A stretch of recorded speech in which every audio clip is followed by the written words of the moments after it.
Hello, everybody. This is Mark Friedler with you from Bridgepoint with an amazing guest today, Randal Asay, who has an amazing background in cybersecurity, both from the US military, Walmart e-commerce, and his current company, RCSSecure. Randal, thank you so much for joining us and really looking forward to learning what's going on in the world of cybersecurity today. So why don't you just give us a quick rundown about you and where you come from, and let's just jump into this. Excellent, Mark. Excellent, and thank you. I appreciate it. I appreciate the time. I'll go into a little bit of background about myself, and then I'll explain how that transitions into what RCSSecure is doing today. I started out in information security roughly about 22, 23 years ago. Date myself a little bit. In the military, Air Force, and heavily focused on Air Force communications, secure communications, certification and accreditation at an early age. And so the DoD has been a little bit ahead of the ball as far as accreditation and the certification process for quite some time, being policy driven. So that's where I started out my career. From there, I had an opportunity to transition to Walmart corporate office, where I spent the better part of a decade working on PCI infrastructure, security. Really got a vast amount of experience in corporate office to the enterprise. And then about 4 years before I transitioned, I took an opportunity to be the director of infrastructure and security for Walmart Ecommerce. And I got to be a participant in the transition of Walmart from a kind of a small e-commerce platform to being a competitor in the world today of e-commerce. And so that was a lot of fun. We went through a lot of hyper growth. Our sales went through the roof. We did a lot of converged infrastructure, capacity management. You name it. It was great experience, great exposure. From there, I took an opportunity to become the CTO of Catbird, which was a software-defined networking security product, where I was there for four and a half years. We sold that company, and then ultimately we built what we have today, which is RCSSecure. That's a combination of my experience over the last 22 years. And within the company, we really focus heavily on three different pillars.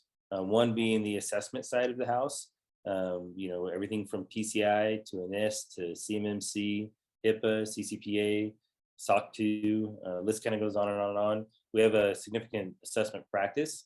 And then that dovetails into our other pillar, which really focuses on the remediation efforts that come out of a lot of those practices and those regulatory requirements. We can see commonalities. We'll get deep into talking about the SOC as a service, but when you look at incident response, logging, monitoring, SIM requirements, we try to focus in providing both efficient and economical solutions for those issues. Everybody from a shop that's 4 men deep up to maybe a 4,000 employee size company, doesn't matter. Same type of requirements, same type of regulations, same types of solutions still are available. Great. And then the last thing I'll say, and then sorry, Mark, I'll let you go.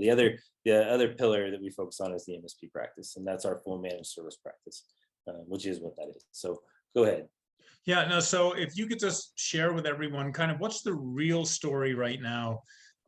All this talk about ransomware and attacks and cybersecurity exploits from around the world. You as an expert who deals with this every day, how bad is it, or how good is it? What's the reality facing companies today? Excellent. No, that's a great question, and I'll tell you the reality is what you make it. And I can give a couple of real live use cases over the past few months as examples. But what I'll tell you, when I say it's what you make it, what I mean is if you ignore basic common sense when it comes to cybersecurity practices, you're gonna realize the world's a very bad place, and it's gonna pose a lot of vulnerabilities and a lot of exposure and a lot of potential bad outcomes for yourself. If you can do some of the basics and provide yourself with kind of some decent cyber hygiene practices, whether it's basic management of firewalls, understanding where your data is, some of the more common practices that have existed for a long time, then the world's not quite as bad, still pretty dangerous. But then there's enough information out there today, and there's enough access to good tools, especially if you're not if you're just looking into it, if you're just getting started.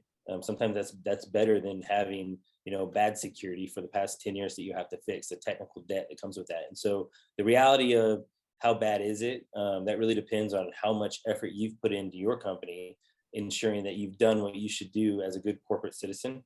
And that really depends on what your exposure is. Yeah, I mean, I've had this conversations with several clients, and they're like, "Well, we have a firewall, or we're running antivirus, or we're running this detection software." How do you know if that's enough, or how do you know what you don't know as a company, right? How are companies knowing if they are vulnerable? Well, And so that's is just this it. Oh, go ahead. Sorry. and is it an option today to not have proper cybersecurity protection? Right. So first off and foremost, I would say no, it's not an option. I would say it's not even an option in your personal home. That's my opinion. But in the corporate world, it's not an option. And even recently, there's mandates that have come down from the White House, whether or not all politics aside, you have so many avenues of information as to what you should be doing that ignoring it is not okay. To the extent I'll just tell you, a lot of our clients have been asked quite a bit from their board of directors, hey, what are we doing? What are we doing? And so, we are providing a lot of information around, hey, here are the things that you should be looking for, and here are the things that we're doing to help you. And if there's gaps, we close those gaps. And so it's a very much collaborative effort, but it's top of mind with just about every major organization. So not dealing with it, not having a concept of what to deal with is unacceptable. The other question that you asked is what are the things people should be looking for, and how can they solve for this? Realistically, there's a tool. And what you don't know, and that's painful. And so you can spend tons of money on some of the most expensive products, but if you're not managing those products accurately, if there's not a trained, qualified resource taking care of it and making sure that the tuning and the information that's coming in is being acted on, the closed loop management process and everything that's involved there, all it takes is one machine and your entire network can be hosted. And I had the use case that I'll talk about. We were working with a client. We were doing a NIST assessment, and we were 2 weeks into it. We realized that they, while they had a couple of really good tools, when it comes to inventory management, right, the basics, knowing what's on your network, knowing what's being covered, gold images, password management, just the basics around good cyber hygiene. We noticed there were some gaps in where things were deployed, and a lot of that came into resource management. So you can spend money on expensive tools, but if you don't have the resources to manage those tools, you're not sure if, necessarily if there's good coverage and updates and all of those things. And so ultimately, what I would say is, being able to tie into a group or a third party, or whether or not you have your whole team, ensuring that you have coverage and that the tools that you're utilizing are actually following processes, following procedures. The use case, what ended up happening is they ended up getting hit with ransomware. And the reason is because while they had some decent tools, they weren't fully managed. It wasn't a complete security ecosystem. There wasn't that concept of closed loop management. When I say closed loop management, I'm talking about a couple of different things. As it pertains to incident response, that is the idea that there's triage being done, there's an incident, there's a ticket, it's tracked, it's remediated, and then it's validated that it's fixed and that the environment is whole. That's the closed loop management process for incident and threats. So the closed loop management process for vulnerability management is the scanning process, on maybe a monthly, quarterly basis, and the tracking of those vulnerabilities within the ticketing system, and then the management of closing them out, and then revalidating that they're not any longer exposed. And that comes through another scan. That's the closed loop management process for that. So those concepts, those ideas, those go a long ways, a really long ways in protecting you. In this case, it wasn't happening. They had to deal with ransomware. Ransomware is a very expensive event in the fact that you are down. Once that encryption starts hopping, if you have a flat network, it goes quick. And if you don't have a response team, the end of the road is when it's done. And so, what is the window? Like if you realize an attack is happening or something's come in, how much time is there to mitigate it, to avoid total destruction of your data? Yeah, so your time is short. Obviously, depending on the way that I mean, some of these ransomware attacks are very, very intelligent in the way that they respond. And it's hard to track if you're just looking for reactive modes. Your best bet is a proactive approach where you're watching and monitoring 24/7, 365 what's going on and what's happening in your environment. If you see RDP connections starting to be formed and set up, then you know to react on that right away, because those are indicators of an attack, right? So you get into the whole IOA, IOC concept, indicators of attack, indicators of compromise. You want to try to get in front of it before you get that indicator of compromise. Go ahead. I'm sorry. So if a company has, we were talking about a bunch of tools out there, some of the best known tools. I don't know if you want to mention ones that you know about, but I've heard a lot about people having tools, but the tools might give an indication of something happening, but there's not an ability to react in enough time to avoid damage. Yeah. So realistically, that's where defense in depth, MITRE ATT&CK concepts come into play. So like for us, the way that our security operations center works is you're looking at the cloud level, you look at the network level, you're looking at the endpoint. And so when you see RDP connections maybe trying to be established within the firewall, you can cut those off quickly, right? Maybe you see some traffic that there's a million different ways that it can happen, but what you're doing is you're responding to the indicators long before the entire chain is complete. And let's assume for a moment that it somehow makes it to the point where it's actually propagating. Now you can see it throughout the network. Every single agent knows what it's doing, how it's working, and being able to shut that down and remediate that as quickly as possible is something that we provide. Ultimately, it's because you have the right people looking for the right things. We pre-tune all of our event logs. We're not, so this is a very clear and very important point to understand is traditionally, people would get SIMs, SIM technology like, Splunk or something, and you say, hey, I want to see everything from everywhere. So they put everything in there and somebody would play around and with, calls and parses and they'd mess with it. And, eventually you just have a huge amount of data. Well, that's not what we're doing. We have predefined, we know what WIN files need to be changed. We know what executables can occur. We know what's going to happen if that Windows 10 device is compromised, and we know which files can cause problems. And so that's what we're watching for. So there's lots of pre-tuning in the way that we manage things. Same with system logs from your firewall, same thing with your Office 365 logs. All of that is correlated, all of that is reviewed, and that is what gives you that ability to be proactive, is that defense in depth and understanding how the triage process works. Right. So it's a combination of technology, of agents, and then human beings, right? Or is this all automated? Absolutely. No, there's human being involvement. I mean, advanced breach detection is a lot of it is automated. And those are tools that everybody uses. A lot of those feeds that we get from Alien Vault, Google, government feeds, just for things that you're looking for on the wire. That's kind of a level. What it is how you interpret that, the context to it, the people that are reading it, the understanding, the ability to know what's going on, not just from what a computer is telling you, but because you're an experienced, intelligent cybersecurity person, which is really what makes a company like ours so valuable. And these are folks that we've worked with for 20 plus years, everything from ethical hackers to CISSPs to CISMs, CISAs. I mean, it's kind of the endless alphabet. But what that is that is trust, relationships, and careers built over 20 years. If you go out and try to build your own security team right now, I wish you the best of luck. It is such a short, that industry is so short manpower that people aren't leaving, and there's not a lot out there, and especially people who are good at what they do. Right. So if you were a company and you said, I'm going to build my own security operations center, more or less, assuming you could find the people, what do you think that would cost a year to staff and operate? For a 24/7 SOC, you're going to be above $5 million, especially for a large organization, if not closer to 10. And you're going to have to be competitive and offer those engineers a lot more than what they have today. And they're going to know they're going to have to build a SOC. So you're climbing a mountain that's very steep.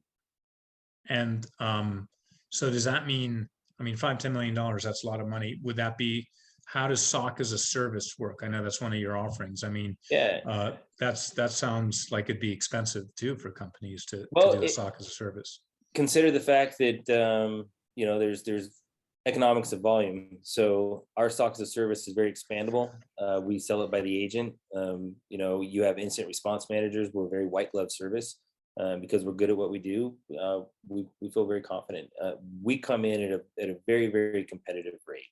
And it is based on endpoints. It's not a consumption model. There's not a time model. It's very much built on, you know, you pay for what you use. And so happy to get into that conversation with anybody that wants to get deeper into it. We've got plenty of battle cards we can show and explain how we are an economical value. And then in addition, our platform provides so much more than just any SIM or SOC. We're very proud of it. It's a next gen SOC, truly a next gen SOC, built by, you know, some of the best developers I've ever known, and our industry well known. So, yeah. Yeah, I mean, it's kind of like what we were talking about earlier. It's kind of like, you know, insurance, right? It's an insurance policy, and you have to have it in today's world. If you were going to give advice to someone out there in a company of, let's say, 3 things they really need to know or need to do to ensure their company doesn't become a victim to ransomware or cyber attack, what would those things be? Yeah, it's simple. And it aligns with the pillars of what we do. I would say first and foremost, have a baseline security strategy. You know, a NIST baseline, CSF, or a C1S. There's a bunch of them out there. Pick one as a company and decide you're going to hold yourselves accountable to the standard. Right? Do a self-assessment or bring somebody in to do an assessment. Then after that, make sure you have good login and monitoring. Make sure you have incident response. Even if it's within your own company and you got one person, make sure that one person knows who to call when stuff happens. You know, the longer it takes to respond, the worse off it is. No different than, you know, EMT work. And then thirdly, and most importantly, is make sure that your business goals and your engineering goals and your service goals are all aligned. So whether it's your help desk and IT department, you know, you don't want them to be out on an island trying to solve for problems. You want everybody on the same page solving for it. And that comes through reporting and transparency. Got it. And so you mentioned previously that you do work with boards and with companies to around compliance. What are boards asking for today? What do executives who may not be technology executives need to know that they need to provide their boards and investors to let them know they're doing the right things to keep their investment and keep their company safe from disasters? 2 questions. They're asking 2 questions. Number 1, what is our exposure? Number 2, what are we doing today? That's it. They want to know what's being done. And if it's enough, great. Some companies are well ahead of that curve. Most companies, though, the answer is we need money. And so it's a funding process. And so a lot of organizations right now are saying, you know, what do we need to do? It's not just security. Security is an indicator. So you think of end of life technology, right? All of a sudden companies are like, hey, we can't have Windows XP sitting on our environment anymore, right? Or, hey, maybe then there's a whole lot of you know, examples I can give, but it's infrastructure upgrades, technology debt that needs to be taken care of. All of that comes together into one kind of strategy. And having that strategy for 1 year, 3-year out vision is super important. That's what boards want to see. They want to see that their executives are taking the company in the right direction as far as protecting their customers' data, their data, and really their reputation management. Right. Terrific. Terrific. Is that something you all help companies figure out, or how do they figure that out? Absolutely. Absolutely. That's a huge part of what we provide through the assessment process, is that what I call POAM, plans of, or it's plans of actions and milestones. Sorry. So the POAM process, the SSP, which is security strategy process and program, we help develop that plan that they can then execute on and measure themselves against, and be able to go back to the board and say, hey, for NIST, we are here. This is what we've done. Here's our assessment. Here's our plans of action. Here are our business goals that tie to that. And we feel comfortable we're safe. Or here are the areas we don't feel comfortable in, and these are the things that we're going to address over the next quarter. Got it. Yeah, we absolutely help. Someone's watching this and they're like, yep, I know we're not doing enough. Well, what's the first step they should take? How do they get started in this process? give us a phone call. We go through questionnaire, decide what they want to be measured against. If they have areas of concern, we can start there. But ultimately, I go back to pick that framework, measure yourself against a framework, and that's your starting point. Once you start there, then you can build on that. And most organizations that have insurance and other things, this does nothing but help them build credibility, help them be able to reduce their exposure and be able to sleep at night and not have to worry about it. Right. And in the And I event think, that something happens, you respond. and I think, as you mentioned before, insurance is kind of one of those after the fact sort of things. Yep. Like you and I worked on a project together where a large company had a big exploit and they were spending a lot of time cleaning up a really big mess, right? And that was painful and that was expensive. I hate seeing stuff like that, especially with a client. At the same time, we're also working on another project now where you all are going in there and helping with the endpoint strategy to make sure those don't become issues in the future, right? It's Right. a lot more fun working that way than coming in with a broom or whatever you want afterwards, because no one's happy in that situation. No, that's absolutely correct. You're 100% Yeah. correct. Terrific. All right. Well, Randal, I really appreciate your taking the time, and Randal's contact information is going to be down below, so you all can reach out to him or, reach out to me. We work very closely together. We help pull together a whole bunch of different pieces to that solution. There's a lot of stuff I've seen in hybrid cloud where you have some stuff in the cloud, some stuff in the local data center you need to protect, desktop things, training, right? Training employees to look out for things and not opening, Christmas cards or whatever sorts of things, right? I mean, there are all sorts of elements, but you've been super generous with your time. And what I really like about you, Randal, is that, you're very educational, and you share a lot of your experience, which I think is super valuable to people out there. So again, thank you very much. Again, our contact info is below, so please reach out, and hope you found value in this. Thanks so much. Thank you.